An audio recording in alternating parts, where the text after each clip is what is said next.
आणविक फिंगरप्रिंट, आखिर ये है क्या? चलिए स्पेक्ट्रोस्कोपी की दुनिया में चलकर पता करते हैं। सब कुछ अणुओं से बना है ना? पर हमें पक्के तौर पर कैसे पता चलता है कि वे क्या हैं? ये है इलेक्ट्रोमैग्नेटिक स्पेक्ट्रम। समझिए, ये जानकारी का एक बहुत बड़ा खजाना है। और जानते हैं, इस स्पेक्ट्रम का ज्यादातर हिस्सा हमारी आंखों को दिखाई नहीं देता। लेकिन इसी अदृश्य प्रकाश में हमारे चारों ओर की हर चीज के राज छिपे हैं। तो सवाल यह है कि इस अदृश्य प्रकाश में छिपे राज हम खोलते कैसे हैं? इसका जवाब है स्पेक्ट्रोस्कोपी।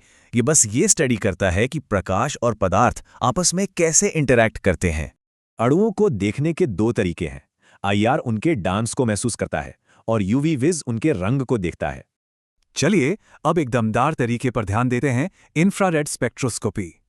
सोचिए, अणु ऐसे हैं जैसे परमाणु छोटी छोटी स्प्रिंग्स जैसे बॉन्ड से जुड़े हों। अब जब इंफ्रारेड लाइट किसी अणु से टकराती है तो उसके बॉन्ड्स मुड़ते और खिंचते हैं, और इसी से बनता है एक अनोखा वाइब्रेशनल डांस, यानी मॉलिक्यूलर फिंगरप्रिंट। और जब इसे रिकॉर्ड किया जाता है तो ये फिंगरप्रिंट कुछ ऐसा दिखता है। तो सवाल यह है कि हम इस फिंगरप्रिंट को आखिर कैप्चर करते कैसे हैं? इस काम के लिए होती है ये मशीन, आईआर स्पेक्ट्रोमीटर। यही मॉलिक्यूलर फिंगरप्रिंट पड़ती है। प्रोसेस आसान है, एक लाइट सोर्स, सैंपल, डिटेक्टर और फिर हमें मिलता है डेटा। ये मॉलिक्यूलर फिंगरप्रिंट वाकई में बहुत पावरफुल है। इससे हम अपनी दुनिया को डिकोड कर सकते हैं। दवा और क्वालिटी कंट्रोल में ये दवाइयों की शुद्धता पक्की करता है और अनजान पदार्थों को पहचानता है।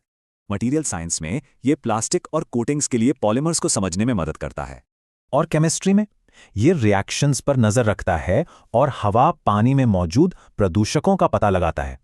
मतलब ये पदार्थ के सबसे बुनियादी बिल्डिंग ब्लॉक्स को समझने का एक बहुत जरूरी टूल है। तो सोचने वाली बात है, हमारी नजरों के सामने और कौन-कौन से राज छिपे हैं।